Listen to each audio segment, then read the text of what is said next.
Welcome back for another edition of Strengthening Oklahoma. And this edition of Strengthening Oklahoma is brought to you by The Garage in Norman. Visit eatatthegarage.com and find a location near you and order online from the garage in your neighborhood. Getting closer and closer to Christmas, and we're getting closer and closer to the Cheez-It Bowl in Orlando. Sooners and Florida State coming up Wednesday, December the 28th. Can't wait for this matchup. And we welcome in sophomore safety Billy Bowman to talk to us for one last time. Billy, man, fresh off the practice field. How are we doing tonight? Doing good. We just finished a great practice. Got one more tomorrow. Well, I like to hear that. Finished a great practice. We haven't talked to you in a little while, just Florida State in general. When you guys first found out about the matchup, how excited were you? What'd you think about getting a chance to go to Orlando and play against Florida State in the Cheez-It Bowl? It's a great matchup. Like the season we've had, we haven't had the season we wanted, but because of the logo on our chest, we're able to play in a bigger bowl against a top 15 opponent, which is very great for us. And it's why you come here. You get to play teams outside of your conference that, like I said, Florida State's in the ranked top 15. So it's going to be great. So are you in full game planning mode now? Is it back to, are you still working on you guys a little bit, or is it like full focus on Florida State now? No, it's been full focused on Florida State this week, and so we just been keeping our foot on the pedal and keep going, focused on Florida State. Love that, man. How are you feeling? How's the body? Where are you at physically right now? I'm feeling great. Finishing up finals week last week allowed us some time off our feet. We still got in that weight room and got some running in with Coach Smitty and the strength staff. So feeling great right now. Straight A's in all your finals? I wish. I wish it was that simple. It's all right, man. As long as you're passing classes, that's what it's all about, man. Listen, believe me, that straight A stuff's overrated. Eventually, it takes you a while in life to realize it. Now, kids still care about school, so do well if you're at home listening to this. Mm-hmm. But you look at the Florida State offense, and clearly everything starts with Jordan Travis, the quarterback. Well, what do you see from him as you guys are studying him right now? He's their best player on offense. He's what keeps them going. And obviously, earlier in the season when he got hurt, they struggled on offense. So the key is definitely cutting the head off the snake, which is him.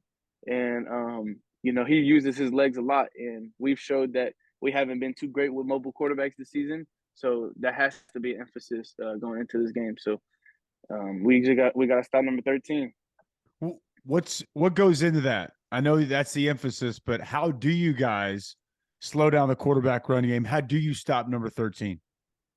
We have to contain. We have to contain at the line of scrimmage. We're focused on spying him, and then when he does scramble, he likes to look down the field to pass first, actually. So we got to focus on matching receivers down the field.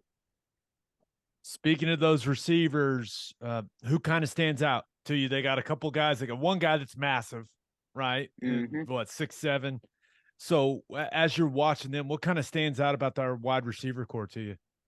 Yeah, they have athletes all over the field. But yes, their tall 6'7" receiver is their main target. They like to throw it to their big tight ends too, that are around that height also. And then they have their slot guys are speed guys, run down the middle, catch the ball and stuff like that. So, I mean, just like every other week, we're going to have to come in and shut them down.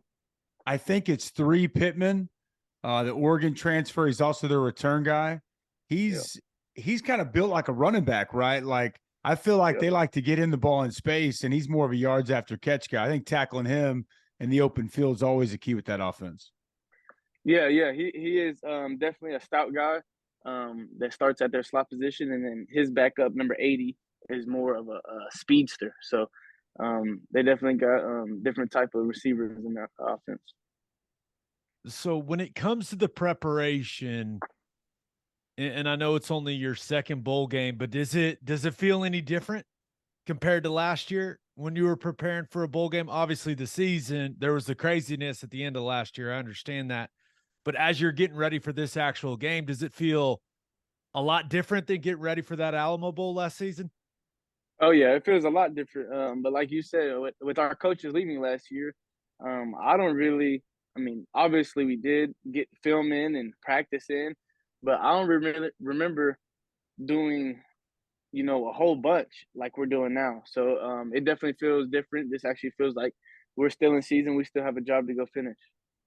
Love that. And you guys found a way to show up and play really well against Yeah. Oregon last season. What is it like? Kids weren't transferring. There was no portal whenever I played. There weren't as many guys that leave early for the NFL when I played. Guys left early, but it just wasn't, the numbers weren't as high.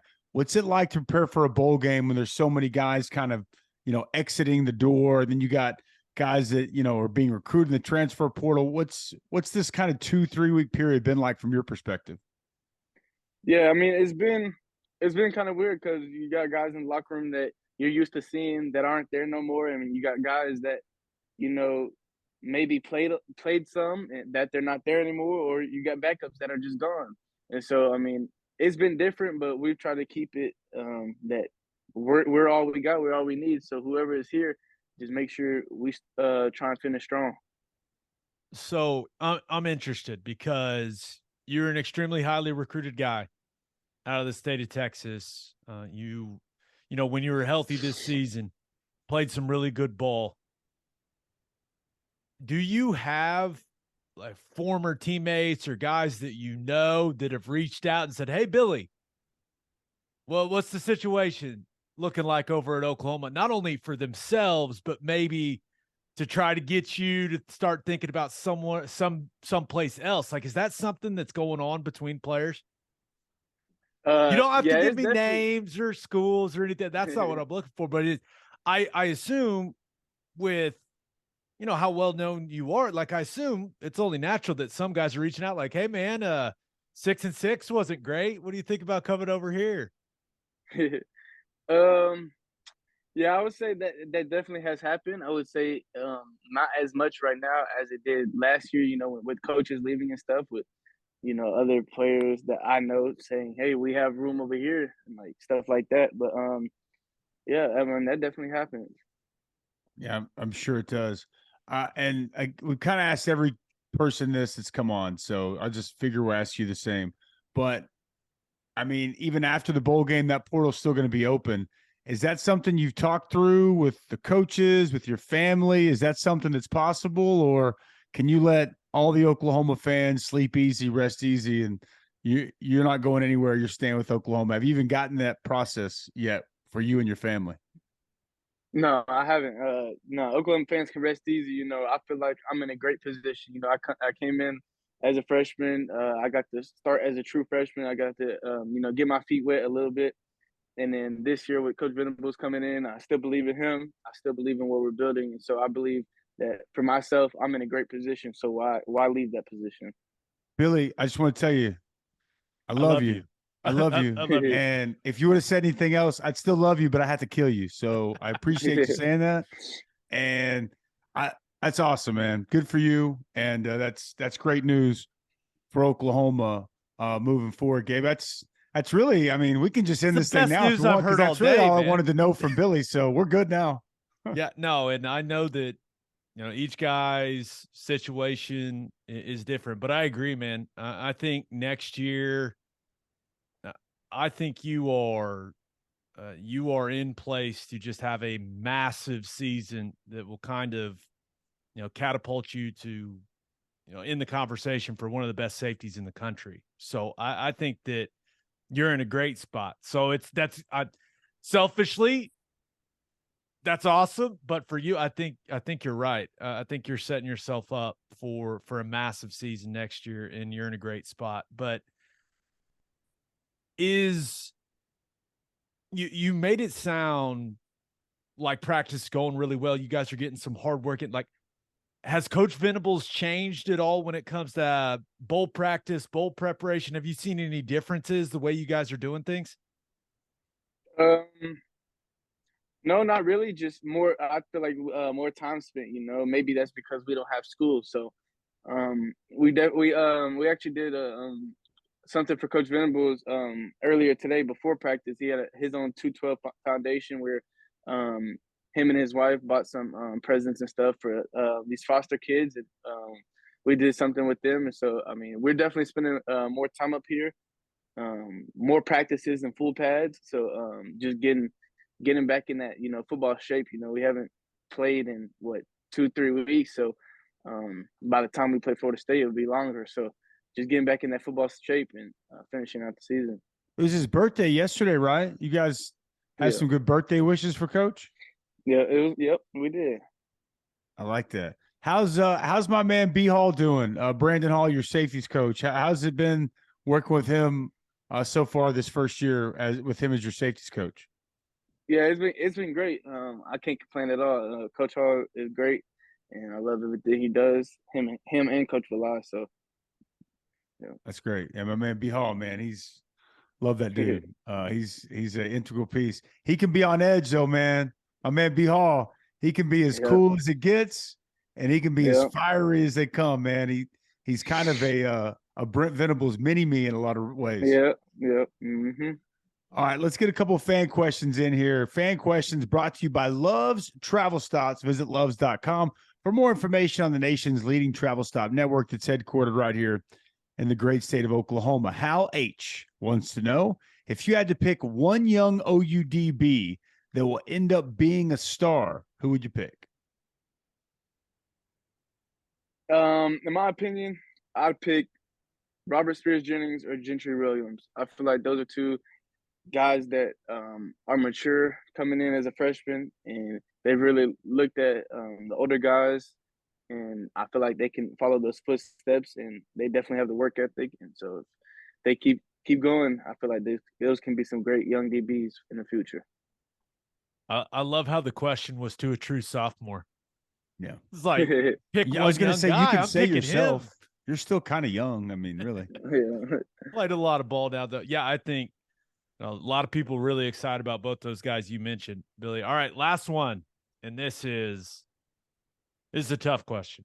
Comes from Carl N. What is your favorite thing about Christmas? My favorite thing about Christmas, I would have to say, is spending time with my family. Most of the time they come up here, for my games and stuff.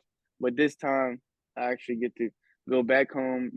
I would like to spend actual Christmas Day with them, but we got to travel to our bowl game. But it's obviously knowing that I have family to spend time with and share that time, and because it's very valuable. Don't know when it's going to be gone. That's awesome. Denton, is your family still live in Denton? Yes, sir. It's awesome, man. Well, enjoy your family. I'm sure you guys practice tomorrow and get to go home for a couple of days before you bounce. Yeah, well, we've been practicing, and then we'll practice one last time tomorrow, and then go back, and then we'll come back on Friday. Awesome. Well, man, have a very Merry Christmas. Safe travels to Orlando. We'll be watching. We'll be rooting for you. And, man, it's been an absolute pleasure getting to know you more here on this Strengthening Oklahoma this year. Best of luck in the bowl game, man. We'll talk to you again soon. Yes, sir. Thank y'all. Have your early Merry Christmas. Merry Christmas to you as well. Big thanks to Billy for joining us. And now it's time for me and my man Gabe to break it down. The breakdown brought to you by the Oklahoma Proton Center. It's one of the top cancer centers in the region using state-of-the-art proton therapy. Oklahoma Proton Center, more than a cure, quality of life. So you were all Big 12 as a sophomore. You redshirted. Correct. So I played as a true freshman, and then I was kind of banged up, played quite a bit as a true freshman, played quite a bit more as a sophomore. Similar to Billy. Billy had more starts than I did, but probably similar. That spring after my sophomore year, it's like, and it sounds like it was similar to you after your redshirt freshman year, the light bulb, it came on. And it's like, it went from everything was so fast and I was just trying to keep up with it to it all just kind of slowed down. And I had a better understanding of how I fit in the defense, had a way better understanding of how offenses were attacking me. And I felt that spring is when I made the biggest jump of any football in my life. Like any year to year, that was the biggest jump. You mentioned it earlier. I think Billy Bowman makes a seismic jump like that. I feel like a lot of guys, after 2 years in a system or 2 years at a place, 2 years playing college football, be a second year in this system. But as talented as he is, I think he's going to make a massive jump. And it wouldn't surprise me. We saw glimpses this year when he's healthy, man. I thought he's the best player on the defense. But I think next year, if he can stay healthy, I bet we notice it in spring, and I bet it really shows up come next fall. Was it like that for you? Was that a similar timeline for your progression or different? Absolutely. I mean, that first year, because I switched positions, so that made it even right. Going from tight end to the interior of the offensive line was like a whole new world. But starting all those games as a redshirt freshman, I mean, you're just trying to survive, man. You're just trying to.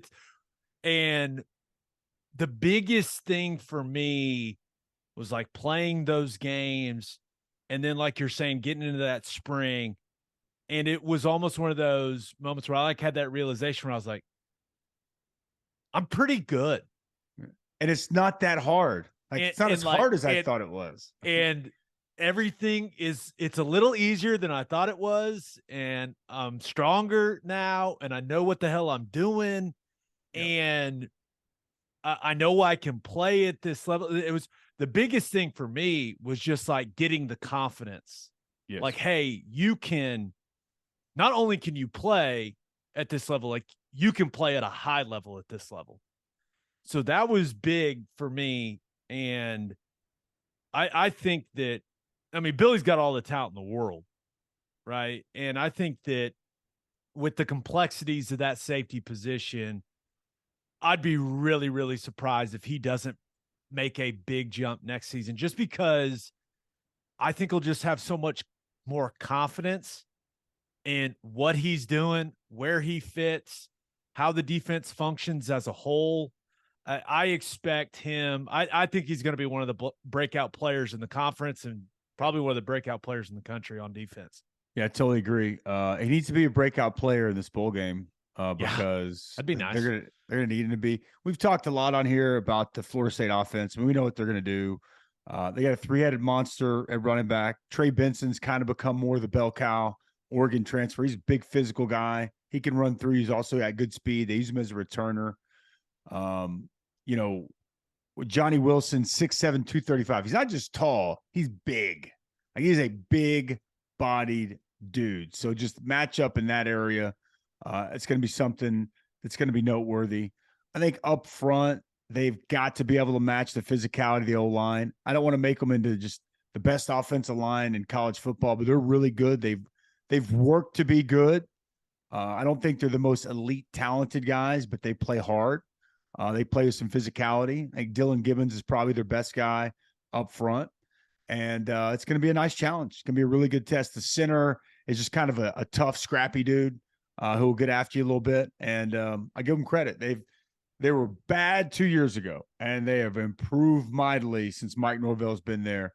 And then obviously it's the quarterback, right? I mean, not allowing him to get outside the pocket, extend plays, and make a bunch of splash plays with his legs and be a real key for Oklahoma, as it always is against mobile quarterbacks. And if they can limit that, they're going to have a chance to have success. If they don't, it's going to make for a very long day. So I can't wait to see what it looks like. I'm fired up. I'm excited that the bulk of this defense is going to be there and be ready to go. And I look forward to seeing how they perform. I will say this, and you just hear, and I get that the season did not go particularly well, but I get the notion that OU fans think that this team's going to the Cheez-It Bowl and playing a roster that's got like Bama's talent or Georgia's talent, or that's not the case. No. There's not going to be, it's not going to be a talent mismatch. It's not a mismatch. Nope. It's not. It's just not like Florida State's just got way better players than Oklahoma. No. It's going to come down to what football always comes down to. Who can block who? Who can get off blocks? who can make tackles in space, what quarterback plays better. Like there's no doubt, dude, they got talented guys. Right? Jordan Travis can play. They've got a couple offensive linemen I do like. They got speed everywhere. It's Florida State. They do have speed. But it's not like they're on some different level than Oklahoma. And I feel like that's kind of the narrative that is building going into this game. And I'm not a fan of it. We'll talk about this more when we get to this other ball. The thing that it doesn't worry me, but the thing that that would concern you is that offensive line. I mean, is it your two offensive tackles who played the majority of the season aren't playing against a legitimate first-round pick in Jared Verse, and Patrick Payton's going to play some. I think he's 56, but he kind of more comes in pass rush situations. But he's got great first step, really good speed. I had their first loss against Wake Forest, and so I watched a lot of their film, and my co-host on the morning and afternoon on Sirius XM is Danny Cannell. So I keep up pretty closely with Florida State. And they're not just loaded. Oklahoma is pretty close to on par with them defensively with talent. They've got a better D-line. And they've got more continuity going into this game in the O-line. And I think at quarterback, I think Dylan's a good quarterback. I think going into this game and throughout the latter half of the season, I would say Jordan Travis was playing with a little bit more confidence by the end of the year. Now, having said that, Dylan Gabriel probably had his best game of the season in Lubbock, Texas. So, I mean, he lit it up and played well. It's just the quarterback mobility that always leaves you scared. And the other part again, I don't worry. It's going to be a big challenge for the defense. I'm hopeful that offensive tackle and not having Eric Gray isn't a problem, because this offense leaned on Eric Gray so much in the run game and catching the ball in the backfield. I think Javonte Barnes is a stud, but he's going to have to step up and play like one in this game, because the bell cow that you leaned on the back half of the season, he's not going to be there. So I would say that you're right in saying this isn't Alabama. This isn't Georgia's team that's going to roll out there in Orlando. It's not. Yeah. But the bulk of their entire team is going to play. And they've got a lot of continuity. And they've won, 5 straight coming into this game. They're a good football team. They're playing with a ton of confidence. Like, that's what they have going for them. And Oklahoma was inconsistent throughout the entirety of the season and down the stretch. Can Oklahoma win this game? Absolutely. They're going to have to play really well. And personally, I think that you and I are both hopeful that they will next Wednesday night. Yes, agreed. I will be disappointed if this isn't this isn't a really competitive football game. Like, I'll just tell you right now, I'll be disappointed in Oklahoma with the players that they have. And I know they're missing some key guys that have made the decision to not play, but they have the talent to go toe-to-toe with this football team. And sure. So if they go out there and lose by, 3-4 scores, that's going to be really disappointing for me. I expect more of this football team, even without the guys that have opted out. Like, I expect more from this team and this program, this staff. Like, that's the expectation for Oklahoma. So I'm never changing the expectation, man. I love it. I'm with you. I expected more a lot this season. And if they don't play well, in this game, I'll expect more in this game. No different. Last thing I'll say, defensively, they better tackle well. There's gonna be a lot of times when they're gonna get players in space, whether it's getting the ball in the perimeter, some wide receiver screens, whether it's they're gonna run their counter and it's gonna be a safety, it's gonna be a backer in the hole with one of their backs that are pretty elusive and make you miss. It's gonna be the quarterback on the edge. Tackling will be a massive, massive deal, because if they don't tackle well and they allow some of the speed out in open field, it's going to be problematic. So tackling, always a big deal. tackling in this game in particular will be really, really important. And lastly, boy, how great was it to hear Billy Bowman say, you got nothing to worry about, Sooner Nation. I ain't going nowhere. Happy with what's going on. I feel good about the future of Oklahoma football under Brent Venables. No one's really asked him that yet. So figure we would. Might as well. We're asking all these guys, so might as well. I think you kind of have to ask everybody. Like, it's college football now. I don't think that, and if he would have said, I may look at it afterward, I mean, as much as I wouldn't have liked it, I can't be mad at him. I mean, I would have deleted it out of this, is what I would have done. People would have been freaking out, dude. Yeah. We can't have that sense of panic. No. And not around the holidays. We don't, we don't need OU fans with that stress. Now, luckily, they can celebrate with what Billy said. But we would have cut that out. By the way, Merry Christmas to all the people watching this. Billy Bowman going to be staying in Oklahoma sooner. That's as good of a Christmas present as Gabe or I could have ever given you guys. So there you go. You are welcome. Big thanks to Muse Growth Strategies for continuing to help us spread the word about strengthening Oklahoma. Reminder to subscribe to the podcast on YouTube or wherever you listen to your podcast. Check out and support the Crimson and Cream Collective. They're doing great things there for Oklahoma athletics and Oklahoma football. And as always, man, to our subscribers, to the people viewing these videos, we thank you. We appreciate you. We'll see you again next time right here on Strengthening Oklahoma.